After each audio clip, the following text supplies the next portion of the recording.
and then putting it in again. "I want this note," said the guest, glancing on what he had written, and folding it, "conveyed there without loss of time, and an answer brought back here. Have you a messenger at hand?" John was thoughtful for a minute or thereabouts, and then said "Yes." "Let me see him," said the guest.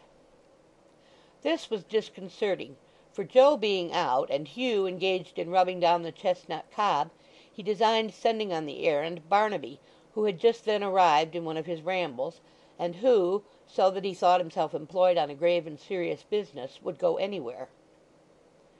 "Well, the truth is," said John, after a long pause, "that the person who'd go quickest is a sort of natural, as one may say, sir, and though quick of foot and as much to be trusted as the post itself, he's not good at talking, being touched and flighty, sir."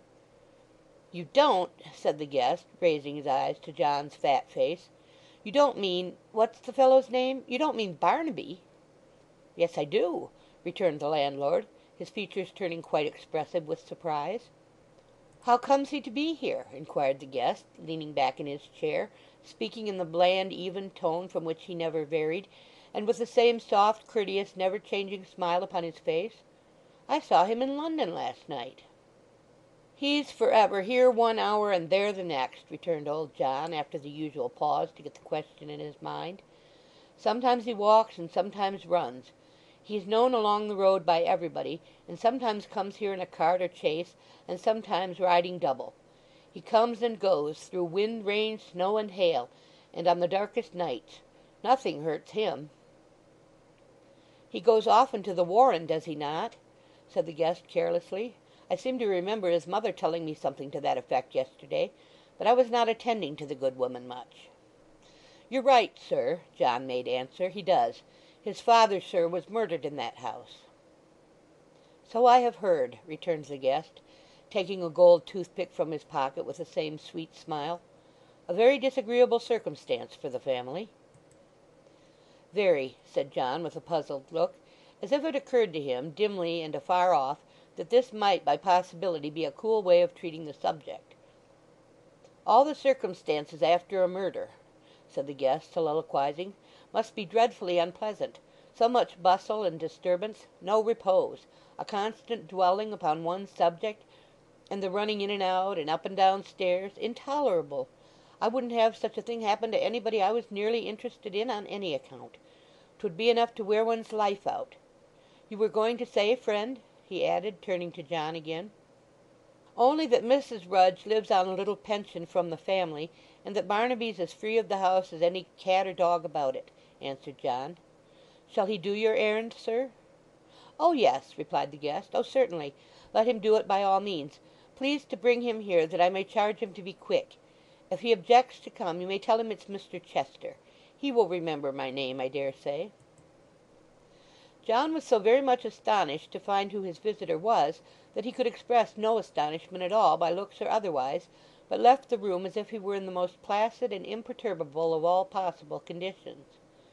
It has been reported that when he got downstairs he looked steadily at the boiler for 10 minutes by the clock, and all that time never once left off shaking his head, for which statement there would seem to be some ground of truth and feasibility, inasmuch as that interval of time did certainly elapse before he returned with Barnaby to the guest's apartment. "Come hither, lad," said Mr. Chester. "You know Mr. Geoffrey Haredale?" Barnaby laughed and looked at the landlord as though he would say, "You hear him!" John, who was greatly shocked at this breach of decorum, clapped his finger to his nose and shook his head in mute remonstrance. "He knows him, sir," said John, frowning aside at Barnaby, "as well as you or I do." "I haven't the pleasure of much acquaintance with the gentleman," returned his guest. "You may have. Limit the comparison to yourself, my friend." Although this was said with the same easy affability and the same smile, John felt himself put down, and laying the indignity at Barnaby's door, determined to kick his raven on the very first opportunity. "Give that," said the guest, who had by this time sealed the note, and who beckoned his messenger towards him as he spoke, "into Mr. Haredale's own hands. Wait for an answer, and bring it back to me here. If you should find that Mr. Haredale is engaged just now, tell him— Can he remember a message, landlord?" "When he chooses, sir," replied John. "He won't forget this one." "How are you sure of that?" John merely pointed to him as he stood with his head bent forward and his earnest gaze fixed closely on his questioner's face, and nodded sagely. "Tell him then, Barnaby, should he be engaged," said Mr. Chester, "that I shall be glad to wait his convenience here, and to see him, if he will call, at any time this evening. At the worst I can have a bed here, Willet, I suppose?" Old John, immensely flattered by the personal notoriety implied in this familiar form of address, answered with something like a knowing look, "I should believe you could, sir," and was turning over in his mind various forms of eulogium, with the view of selecting one appropriate to the qualities of his best bed, when his ideas were put to flight by Mr. Chester giving Barnaby the letter and bidding him make all speed away. "Speed!" said Barnaby, folding the little packet in his breast. "Speed! If you want to see hurry and mystery, come here, here!" With that he put his hand, very much to John Willet's horror, on the guest's fine broadcloth sleeve, and led him stealthily to the back window. "Look down there," he said softly. "Do you mark how they whisper in each other's ears, then dance and leap to make believe they are in sport? Do you see how they stop for a moment when they think there is no one looking, and mutter among themselves again, and then how they roll and gambol, delighted with the mischief they've been plotting? Look at 'em now. See how they whirl and plunge, and now they stop again and whisper, cautiously together, little thinking, mind, how often I have lain upon the grass and watched them. I say, what is it that they plot and hatch? Do you know?" "They are only clothes," returned the guest, "such as we wear, hanging on those lines to dry, and fluttering in the wind." "Clothes!" echoed Barnaby, looking close into his face and falling quickly back. "Ha ha! Why, how much better to be silly than as wise as you!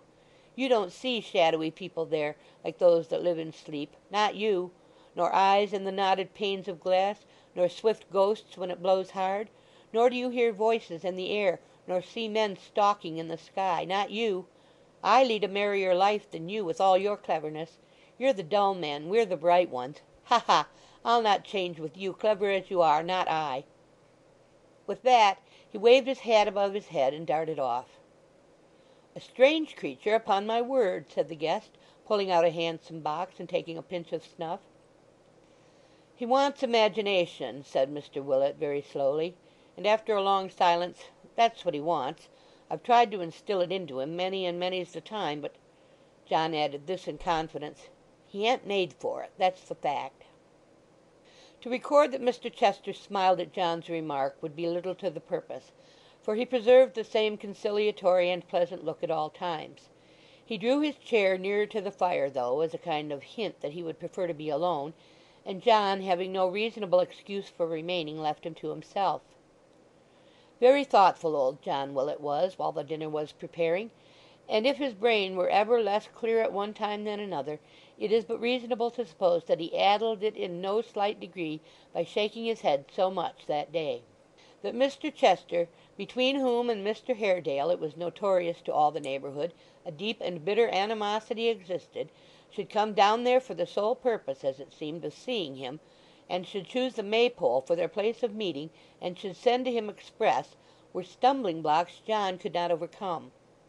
The only resource he had was to consult the boiler and wait impatiently for Barnaby's return. But Barnaby delayed beyond all precedent. The visitor's dinner was served, removed, his wine was set, the fire replenished, the hearth clean swept, the light waned without, it grew dusk, became quite dark, and still no Barnaby appeared. Yet, though John Willet was full of wonder and misgiving, his guest sat cross-legged in the easy chair, to all appearance as little ruffled in his thoughts as in his dress, the same calm, easy, cool gentleman, without a care or thought beyond his golden toothpick. "Barnaby's late," John ventured to observe, as he placed a pair of tarnished candlesticks, some 3 feet high, upon the table, and snuffed the lights they held. "He is rather so," replied the guest, sipping his wine. "He will not be much longer, I dare say." John coughed and raked the fire together.